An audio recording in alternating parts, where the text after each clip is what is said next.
precisamente de búsquedas de qué es lo que está sucediendo va la siguiente profesional que tenemos, que además lo que nos va a ahondar es precisamente desde el plano de la psicología.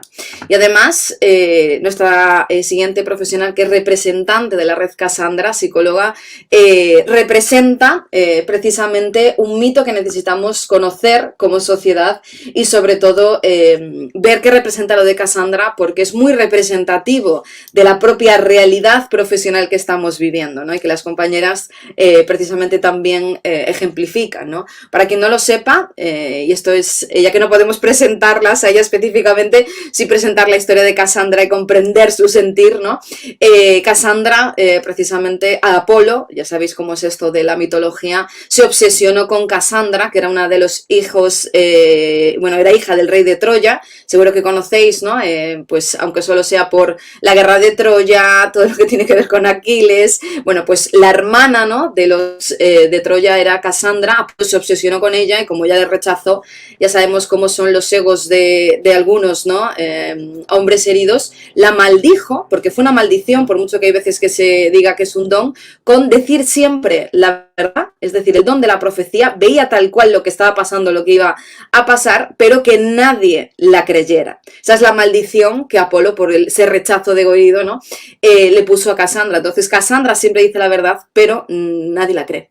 Y precisamente es una de las cuestiones que los profesionales, y al fin y al cabo, pues incluso las propias feministas, ¿no? Estamos viviendo, demuestra, ¿no? O digamos que el mito enseña que no solo vale la clarividencia o decir la verdad, sino que lo importante es la credibilidad. Y hay veces que se da credibilidad social, pues a mitos, a leyendas y en este caso a dogmas de fe antes que a la evidencia y a la labor profesional. Así que como vemos, vamos, estamos encantadísimas de tener aquí a la red Cassandra, que es una red de profesionales de la psicología. Y bueno, pues también en este caso tenemos a una valiente compañera que entra sin cámara por razones de privacidad, como ya hemos comentado antes, pero aunque no podamos decir, bueno, pues efectivamente, ¿no? Específicamente la profesional que tenemos detrás, sí que es muy importante decir que su trabajo está enfocado como psicóloga al acompañamiento de adolescentes y de jóvenes, ¿no? Por tanto, cuando quieras, compañera, te doy paso para que nos cuentes, nos comentes y nos aportes, ¿no? En esta cuestión desde vuestra perspectiva. No sé si está hablando, tiene el micro silenciado.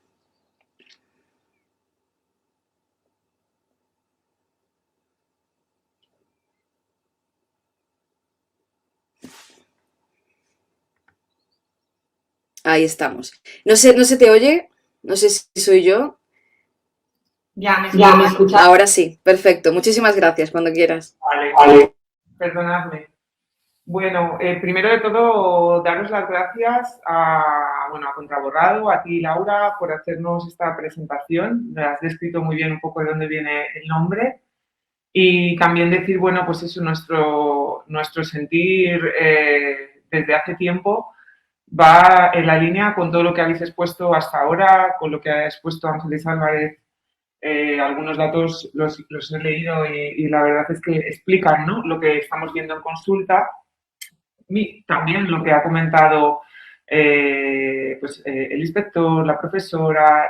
Al final yo creo que este es un fenómeno que nos ha desbordado a las psicólogas. Como tú bien dices, también tenemos que hacer un poquito de autocrítica, porque creo que en algunos casos hemos tardado como en darnos cuenta, pero cuando ha venido, bueno, sentimos que ha sido como un tsunami, no sabíamos de dónde venía, cómo estaba pasando todo lo que estábamos viendo. Pero claro, cuando escuchamos este tema de los protocolos trans en centros educativos, pues encontramos algunas de las respuestas, ¿no? Que yo creo que es un fenómeno multifactorial. Entonces voy a pasar a presentar algunas cositas. Como también ya ha explicado Laura, somos profesionales de la psicología y simplemente queremos defender una práctica ética y empírica, pero crítica con la identidad de género. Es decir, la psicología no es tampoco una ciencia basada en opiniones o pareceres, sino que tiene una gran evidencia científica detrás. Nos basamos en estudios de neurociencia, de biología, de fisiología, es decir, en estudios sociales, antropológicos. Y todo eso conforma lo que es la psicología, ¿no? Entonces, cuando vemos que hay unas teorías identitarias que están invadiendo incluso aspectos de la psicología, pues nos damos cuenta de que aquí está pasando algo. Porque además nuestra voz no la podemos alzar, como estáis viendo, por desgracia, no nos podemos mostrar. Y además necesitamos unirnos, porque vemos que si no nos unimos, al final es que el daño va a ser grande y sobre todo el daño, ahora son niños, adolescentes, pero serán personas adultas y se habla mucho de salud mental, a mí me hace mucha gracia de suicidios, problemas de salud mental en adultos, qué está pasando y demás, pero es que creo que esto va a ser la punta del iceberg y dentro de unos años, si ya estamos desbordadas, va a ser brutal, ¿no? Entonces la psicología también trabaja en la prevención, por eso pensamos que hay que hablar e intentar frenar todo esto, ¿no?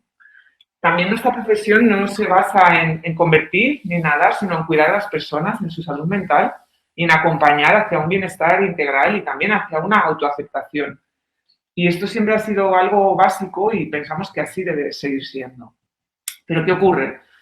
Pues con la nueva ley no podemos trabajar como hemos trabajado hasta ahora, ni en el ámbito clínico, ni en el forense, ni tampoco en el educativo, ni en el social. Es decir, esta ley o estas leyes también autonómicas vienen a recortar y legislar el derecho a trabajar simplemente basados en la ciencia de la psicología tal y como hemos hecho hasta ahora. Se nos impide emitir informes, o si se emiten no se tienen en cuenta. Yo diré desde la experiencia de varias personas que trabajamos con adolescentes que nos han pedido emitir informes sus endocrinos, pero estos informes ni siquiera son leídos ni tenidos en cuenta, esto también hay que decirlo. Es decir, podemos hacer un informe, sí, el informe tenemos que tener muchísimo cuidado, tiene que ser, por supuesto, basado en emitir, esto lo sabe bien Laura, una serie de pruebas con, digamos, unas conclusiones certificadas, pero lo que observamos es que estos informes realmente no están sirviendo para nada.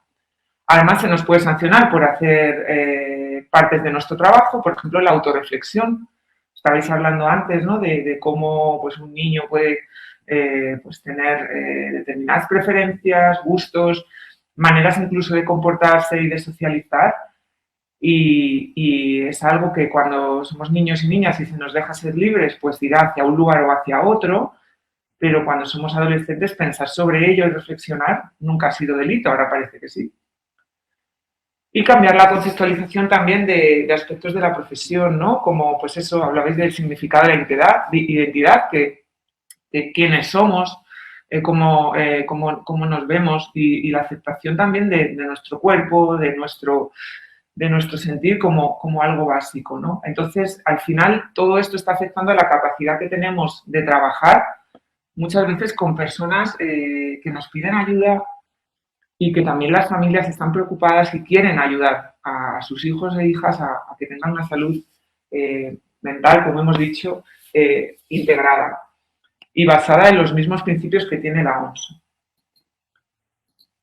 Bueno, estos protocolos educativos de los que habéis hablado, de corte transgenerista, sí que observamos que tienen un impacto, ¿no?, en los niños y en las niñas. Y ya os digo yo, cuando me llega un poco todo este tema, reconozco que soy totalmente ignorante, no sé qué está ocurriendo, pero luego ya sí que voy entendiendo, ¿no?, porque también los pacientes me cuentan, pues en el colegio, en el instituto, nos han dicho, hemos escuchado, todo, ¿no? Al final, como decía, es un factor, el colegio, muy determinante, porque además me parece súper importante lo que ha dicho Ángeles, la sociedad no sabe que esto está pasando. O sea, la sociedad no cree que a sus hijos se les esté dando este tipo de información, ni que se les esté haciendo pensar con 5 años o con 3, que yo he llegado a escuchar en un colegio de la Comunidad de Madrid, que con 3 años a mi hija le dijeron que no es niña ni niño por tener pene o tener vulva, que es lo que quiera ser. Con 3 años. Cualquiera sabe que pensamos que podemos ser cualquier cosa, por supuesto, pero hacer reflexionar sobre este tipo de cosas solo genera confusión y se está haciendo en colegios con 3 años. Nosotras pensamos que no nacemos con una identidad de género innata.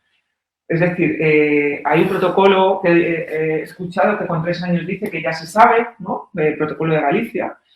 No, nosotras entendemos que las criaturas pueden tener una autoidentificación de género, pero esto no es que sea innato. Es que no hay ningún estudio tampoco que demuestre que a partir de los 3 ni de los 5, ni mucho menos. Ni tampoco hay ningún estudio que diga que esto es inmutable, que también lo dice dicho protocolo, ¿vale? ¿Qué ocurre? Que al final también este tipo de observaciones, ¿no?, que se hace, que a mí me han llegado a decir, bueno, ¿esto es real? Sí, lo tiene desde los 4 años, o esto es real si lo tiene desde, cosa que a mí, en cambio, la experiencia y que tendremos que alguna vez estudiar y darle validación de ciencia, la experiencia me dice que no es un tema de años, es un tema de muchas cosas, porque cualquier niño o niña que con 3 años exprese esto y sea acompañada, y no solo acompañada, sino impulsada a seguir con ello, pues lo normal es que siga adelante, cuando en realidad lo que se están observando son conductas típicamente masculinas o femeninas. Y entonces se aplican estos protocolos trans en los colegios. También ocurre, como ha dicho la profesora, que el propio profesorado está sesgado por estas conductas estereotipadas. Precisamente conductas contra las que llevábamos años luchando desde las instituciones, desde la sociedad, desde las familias y desde la psicología. En consulta privada también observamos que además hay una gran disonancia entre lo que cuentan en los colegios y lo que se ve en la familia. Es decir, cuando yo trabajamos con pacientes, intentamos, sobre todo con menores, ver qué ocurre en la familia, incluso intentamos ver qué ocurre en los colegios, buscamos no pruebas o evidencias de que esto es un factor, digamos, importante, ¿no? Conocer la familia y conocer el colegio. También por eso pensamos que el abordaje debería ser multidisciplinar, es decir, deberíamos trabajar en conexión, colegio, profesionales de salud mental y familia. Por eso la ponencia, que no lo he dicho, se llama Protocolos Trans, Islas o Puentes. Es decir, vamos a dejar de trabajar de manera multidisciplinar, vamos a dejar de escuchar lo que decimos los profesionales por parte de los colegios, de las familias y demás. Vamos a perder toda esta información. Es decir, al final, cada parte va a aportar. Los profesionales especializados en infancia y adolescencia tienen acreditada, digamos, esa especialidad en la que pueden incluso diferenciar qué es propio de algo que tiene que ver, pues, con su propio desarrollo o qué no. Pero en cambio lo que se está haciendo es que al colegio le están asesorando colectivos que no tienen en muchísimos casos, y esto también lo habéis comentado, yo creo, formación ni especialización acreditada. No solo eso, se publican a veces artículos que también los hemos visto en los que las personas que los emiten no son tampoco profesionales. Y por desgracia, en los colegios profesionales de psicología también está ocurriendo lo mismo. Es decir, a veces no se recurre a alguien que sea profesional en infancia y adolescencia, pero sí a alguien que sea del colectivo. En consulta privada, lo que también venimos observando es una gran comorbilidad con otros diagnósticos, pero es que además no es que lo observemos y seamos, no, es que la propia WPATH, que es la Asociación Mundial de Salud Mental Transexual, calcula que en el 70% de los casos los adolescentes o las adolescentes, porque sí que dice también que la mayoría son chicas, como habéis dicho, tienen también trastornos del espectro autista. Además, también trastornos de personalidad, muchas veces derivados, y es verdad, también lo vemos, de experiencias adversas en la infancia o víctimas directas o vicarias de violencia de género o familiares con trastornos psicológicos, familias con abusos de sustancias o han padecido abuso sexual o psicológico, bullying, maltrato infantil. Y dichas experiencias a veces han ocurrido en el mismo ámbito escolar, pero también en el familiar. Por eso digo que es importante el conocer y trabajar a todos los niveles. También observamos muchas niñas con altas capacidades. Si esto no lo vemos, si no somos capaces de dar solución también a todo esto y sobre todo se nos impide trabajarlo, pues al final tenemos el cóctel directo para lo que decía, ser islas en vez de puentes y que bueno, estas menores terminen en unidades de identidad de género. Todo lo anterior, además, no viene solo, sino que vemos que hay problemas en las relaciones sociales. Ay, madre mía, esto se me... problemas en las relaciones sociales, mucha carencia de habilidades sociales, un bajo sentido de pertenencia y una gran dificultad en la gestión emocional. Si pensamos en cómo son los y las adolescentes, el bajo sentido de pertenencia y el querer pertenecer a algo, lo que ha dicho también, estoy súper de acuerdo con todo lo que ha expresado la profesora, se lo quería decir, porque es lo que observamos también. Esa necesidad de sentirse especial, de sentirse parte de un grupo, de sentirse mirada, de sentirse mirada además como alguien especial, también lo observamos en consulta. A ver, aquí abajo. Bueno, además, en consulta privada muchas veces lo que tenemos también es dificultades para trabajar con las familias, ¿no? ¿Por qué? Pues porque les planteamos que hay que establecer límites en el uso de móvil, en consumo de redes, en horarios, en, bueno, cosas de disciplina básicas para una buena salud física y emocional. Pero claro, ¿qué ocurre cuando además las familias te dicen que les cuesta poner límites? Si además en los institutos o escuelas se les quita la autoridad porque se les dice de manera o directa o indirecta, cuando no se les consulta ni siquiera, quitamos autoridad a las familias. Y quitar autoridad a las familias en estas etapas es catastrófico, porque si ya venimos de que tienen dificultad a veces para poner límites, imaginaos cuando además a un adolescente se le dice que es que tus padres no saben, tus padres no tienen ni idea, o cosas peores, ¿no? Como a tus padres es que no les importa o son de determinadas ideas, ¿no? Y esto está pasando, porque además lo manifiestan también en las consultas. Te dicen, mi madre o mi padre son X, a mí me han dicho que son muy fachas, son muy carcas, no tienen ni idea y demás, pero en el instituto sí me entienden. Porque mi profe o mi tutor o mi tutora son súper guays y me entienden y saben lo que me pasa. Entonces, quitamos autoridad a las familias. Esto es lo grave. Además, tenemos otro riesgo grave y es perder totalmente el contacto y el vínculo con sus hijos e hijas por este enfrentamiento, porque al final la adolescencia también es cierto que es una época de enfrentamiento, de salirnos, de separarnos, de diferenciarnos de nuestros progenitores. Pero esto puede ser grave si realmente se rompe este vínculo, porque además hay vínculos que a veces si se rompen en determinadas edades luego es muy difícil de restablecer. Además, se generan grandes conflictos entre familias y menores, que eso también lo vemos, y puede que no dejen de escalar si no hay un trabajo en equipo con los colegios. Y esto es lo que está ocurriendo, no hay un trabajo en equipo con los colegios. Y también que muchas veces no se habla del riesgo de violencia filoparental. Hay casos en los que puede ocurrir y sabemos que este fenómeno está ocurriendo cada vez en mayor, digamos, cantidad y veremos qué pasa, ¿no?, si esto seguimos hacia adelante.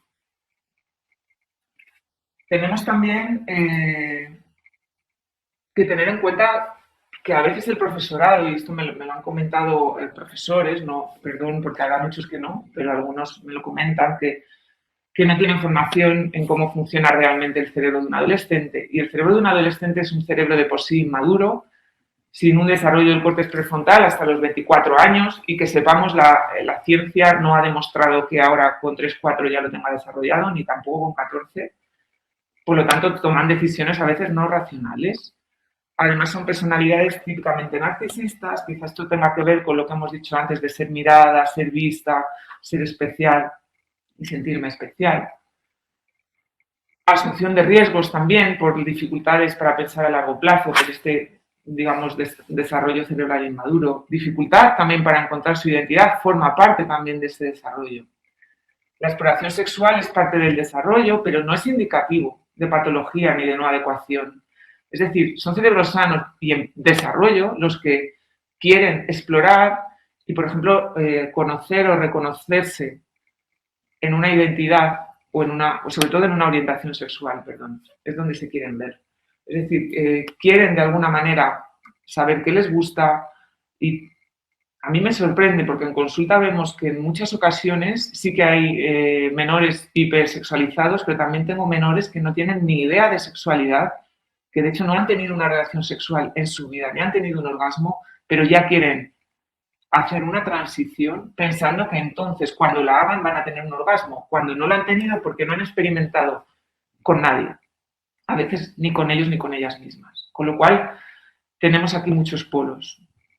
Y luego la adolescencia también es lo que llamamos a nivel neuronal es una segunda oportunidad, porque hay una poda neuronal muy importante que se produce en el bebé y también en la adolescencia.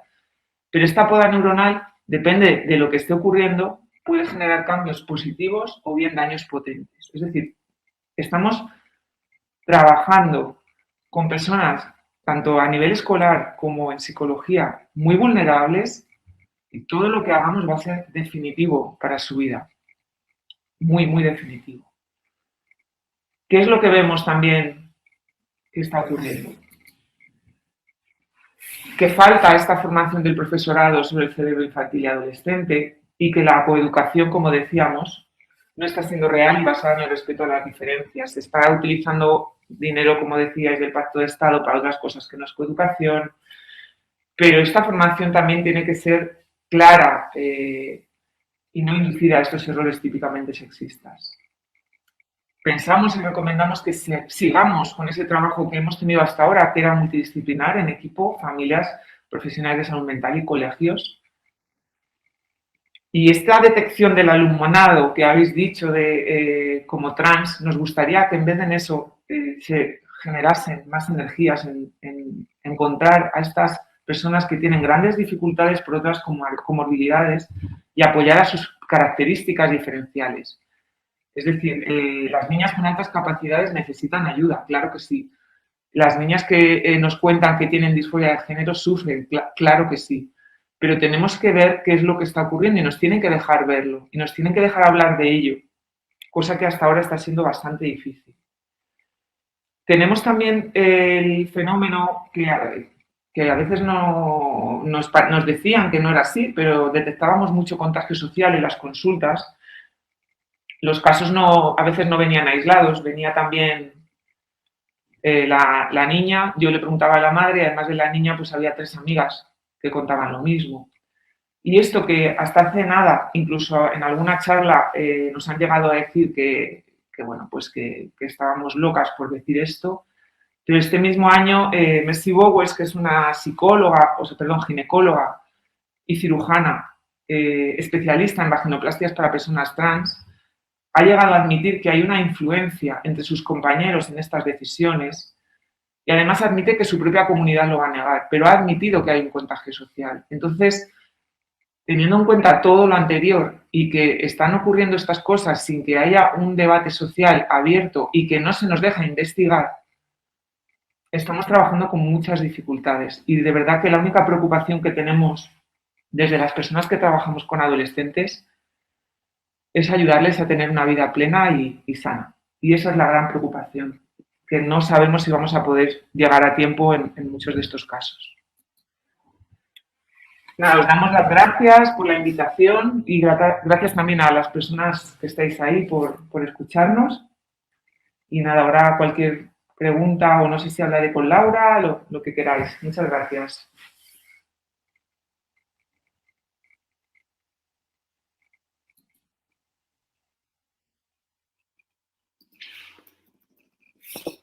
Perdonad, que ahora soy yo la que no tiene el micro sacado. Pues te decía que muchas gracias, compañera. Que muchas gracias por tu ponencia. Efectivamente, ahora vamos a una parte, ¿no?, de debate para exponer también cuestiones, para hacer un zoom, ¿no?, cuestiones que se han ido hablando, ¿no?, y que es importante, sobre todo que las abordemos desde la psicología. Pero bueno, antes no quiero dejar de agradecer pues que nos hayas presentado, ¿no?, la red de psicología Cassandra, pues todo el trabajo que hay, pero sobre todo vuestro abordaje basado en la evidencia, ¿no? Y es que es fundamental que nos dejemos, ¿no?, de equiparar socialmente que cualquier persona que opine o cualquier persona que se crea que es parte de un problema que tiene un conocimiento experto, ¿no? Porque esto es una cuestión de garantías, ¿no? Y desde luego me uno, ¿no?, a esa preocupación que efectivamente, que yo creo que compartimos todas las personas que estamos trabajando sobre todo con menores, que efectivamente son población vulnerable, ¿no? Que nuestra preocupación primera y última, ¿no?, es aportarles y ayudarles a tener una vida plena, ¿no? Y es precisamente de lo que vamos a hablar, ¿no?, es digamos, de estas cuestiones que no nos están dejando y que precisamente también has reflejado, ¿no? Porque lo primero de todo es que nos han vetado. que esto es impresionante, ¿no? Es decir, en las leyes trans y también en los protocolos vetan a profesionales de la salud, ¿vale? Tanto a psicología como a medicina, que somos las dos únicas profesiones que tenemos competencias en lo que se refiere al, pues a la intervención psicológica y o psiquiátrica, ¿no? Nos han vetado y nos han dicho que no podemos, trabajar, digamos, en estas casuísticas donde también has reflejado que tenemos que trabajar porque estamos psicopatologizando, ¿no? O sea, es decir, cómo ahora, pese a que ya lo has comentado, ¿no? Cómo ahora es nuestro panorama como profesionales de la psicología para ayudar a estos menores. Sí. Lo que comentas, ¿tienes que compartir o cómo lo hago? Para que se te vea bien. Sí, o sea, se te escucha, se te escucha. Ah, puedes compartir ahí perfectamente. Vale. Me hablabas de lo de los menores, ¿no? De cómo se está psicopatologizando también algunas cosas, ¿no? Que realmente... Sí, sobre todo, ¿no? Que si los profesionales, la ley dice que si intervenimos, psicopatologizamos, nos quitan del medio y se deja a sus menores a su suerte, ¿no? Exacto. Y además, bueno, ¿qué te voy a decir a ti que tú también eres psicóloga forense? Lo importante que es discernir, ¿no? O diferenciar lo que son cosas, como decíamos, propias de la edad, pero que también hay que trabajar. Es que una cosa, digamos, sea propia del cerebro adolescente, no significa que no haya a lo mejor que hacer un trabajo. No tanto a lo mejor a veces de una intervención como una patología, sino que simplemente hay que saber qué es lo que está ocurriendo para discernir. ¿Esto es propio o esto es que hay que trabajar algo más allá, ¿no? Y si esto no se nos deja y se nos ha sacado totalmente, como dices, del circuito y de la ley, todo va a quedar entonces en la decisión de una persona menor que realmente sí que tiene mucho sufrimiento, pero que no sabe tampoco por qué lo tiene ni por qué le está pasando. No sé, me parece muy arriesgado, porque hemos tenido otras, momentos de la historia en los que hemos visto a adolescentes que han venido con patologías, también con una parte de contagio social, y nos han dejado intervenir. Nadie nos ha dicho que un adolescente, por ejemplo, pudiera decidir sobre aspectos de su vida, como podría ser la alimentación o otro tipo de cosas. Pero en cambio de esto sí que tenemos que pensar que tienen la madurez absoluta. Es que es todo muy absurdo. Y precisamente ahora que hablas de la alimentación, una de las casuísticas desde la psicología que más se asemejan a lo que nos está pasando son los trastornos de alimentación, ¿no? Cómo precisamente ya tuvimos la experiencia profesional y social, de la que parece que no hemos aprendido, ¿no? Con, no sé si os acordáis de lo de Ana y Mía, que precisamente hubo un efecto contagio con adolescentes que precisamente intercambiaban formas para dejar de comer, para incluso producirse vómitos, desde también un trastorno que es similar, ¿no? A lo somatomorfo, que no deja de ser esa despercepción del cuerpo, ¿no? Ahí hay muchas comunalidades. Y efectivamente, ¿no? ¿Cómo puede ser que cuando fue, digamos, este boom social, que por supuesto se tuvo que intervenir, se tuvieron que perseguir estas páginas, ¿no? Que fomentaban entre adolescentes pues estas conductas de riesgo que incluso hacían que no mejoraran, ¿no? Sus psicopatologías, sino que fueran hacia atrás, ¿no? Que tuvieran una regresión.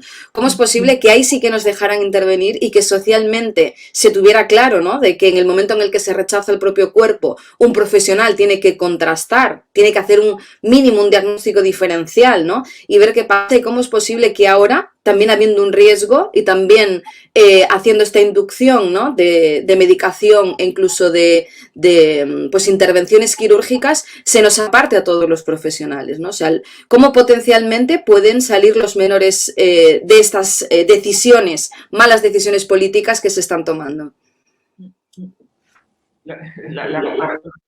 También lo dije un poco a propósito, es decir, el tema de los trastornos de alimentación es que es claro un ejemplo de cómo a un fenómeno que tiene a veces una parte, sí, de, como dices, de dismorfofobia y otras veces hay un componente de contagio social, que eso no significa además que no pueda derivar en algo crónico y muy patológico, pero la atención ahí se puso en que los profesionales teníamos que trabajar con ello y ahora la atención se pone en que los profesionales no sabemos, pero que el menor sí sabe.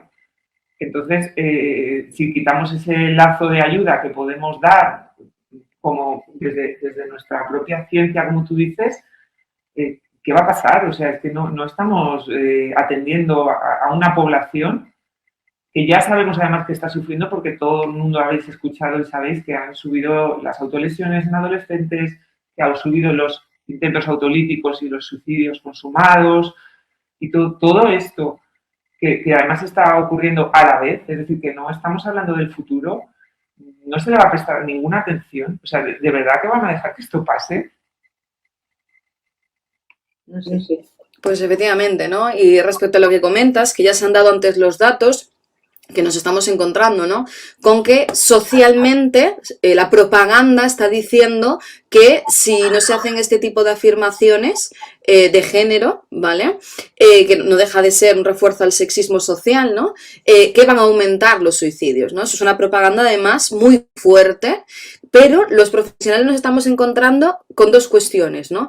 La primera, con que el 80 o el 85% de adolescentes que tienen disforia desisten, eso por un lado, y por otro lado, estamos hablando de que cuando se hacen unas terapias de afirmación, el cuadro psicopatológico empeora. Entonces, socialmente tiene que quedar claro que lo que a los profesionales se nos está diciendo es que tenemos que asumir que socialmente hay un 85% potencial de falsos positivos y que lo que las leyes están diciendo que tiene que ser lo prioritario es lo más invasivo y lo que genera un peor pronóstico y un mayor aumento de intentos autolíticos. Es decir, ¿cómo podemos gestionar esto los profesionales tan duro, ¿no?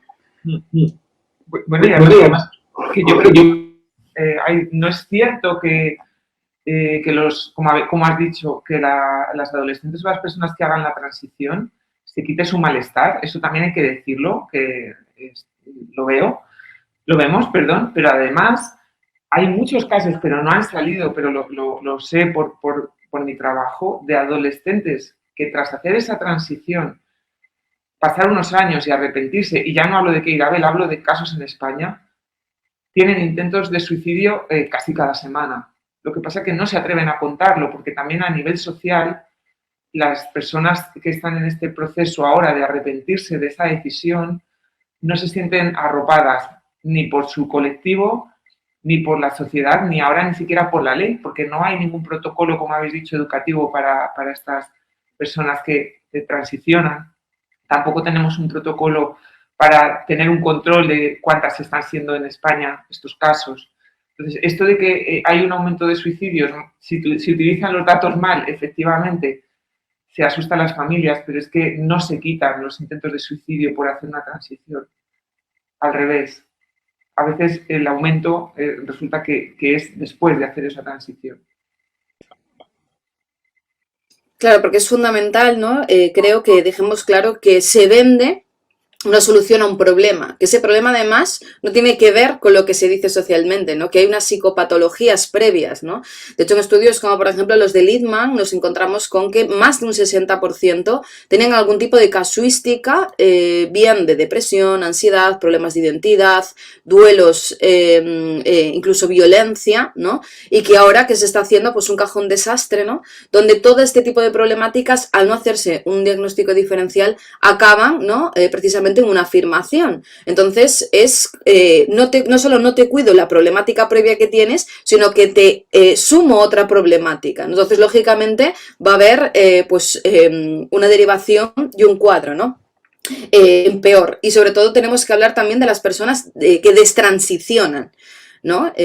¿Cómo podemos pronosticar o cómo podemos ver, ¿no? Un futuro en España una vez que esto sea aprobado, teniendo en cuenta que efectivamente, ¿no? Los cuadros, hay parte de ellos que efectivamente empeoran y sobre todo que hay una destransición, ¿no? Una vez que se medicaliza y una vez que se consiguen, digamos, ajustar esos modelos que buscan a un alto coste, porque muchas veces es irreversible, ¿no? Y que luego incluso pues se hacen mastectomías y se hacen operaciones quirúrgicas, ¿qué va a pasar o qué pronóstico podemos hacer profesionalmente con esos menores, teniendo en cuenta que hay un porcentaje a nivel además internacional que va a destransicionar? ¿Quién se va a hacer responsable y cómo vamos a poder los profesionales dar respuesta a las futuras demandas de estas víctimas? Esta es una gran pregunta. ¿Quién va a ser responsable? Pues para empezar, como no quieren que aparezcan estos datos, es un fenómeno silenciado. Es un fenómeno que es como que no ocurre, ¿no? Como pasa con otras cosas, como a veces ocurre con la violencia obstétrica, por ejemplo, o con otro tipo de fenómenos. Si no nos dejan hablar de ello y no lo registramos, vamos a perder esa información. Pero que está pasando, está pasando. O sea, no es una alarma de algo futurible, es algo que está ocurriendo y lo estamos viendo. El problema, insisto, es la incapacidad que tienen ahora las familias también de hablar de este tema. Y lo que tú dices, se está vendiendo la transición como una especie de elixir mágico de solución a los problemas de las adolescentes. Ese elixir mágico, cuando luego llega y hay una especie de euforia al principio, se sienten mejor y tienen como, bueno, de repente una capacidad de que puedo con todo y demás, pero esto también tiene un efecto que luego va bajando y lo que yo veo es que a los 2 o 3 años hay más dismorfofobia que antes, ya no es disforia de género, hay una dismorfofobia porque han hecho intervenciones, incluso culpan a su familia en ocasiones por haber dejado de hacer esto, pero aquí la responsabilidad es de todo el mundo, de las familias, de los padres, de los profesionales de la psicología, de toda la sociedad. Es que yo creo que no podemos mirar a otro lado.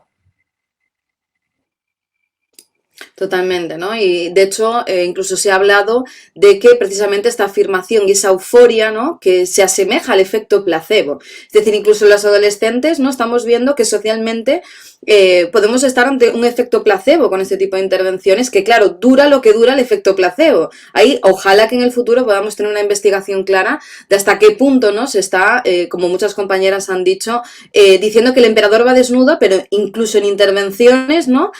Ahí está la panacea social, pero que realmente, claro, no funciona a medio o largo plazo. La testosterona se sabe y que tiene un efecto, digamos, primero de un aumento del estado de ánimo. De hecho, hay mujeres que ahora están en tratamientos, ¿no?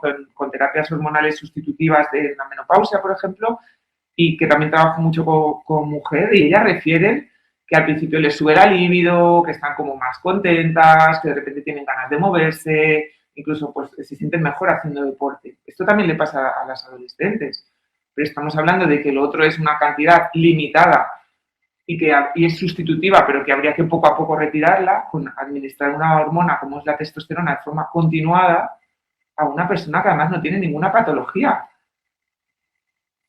Entonces sí que hay, primero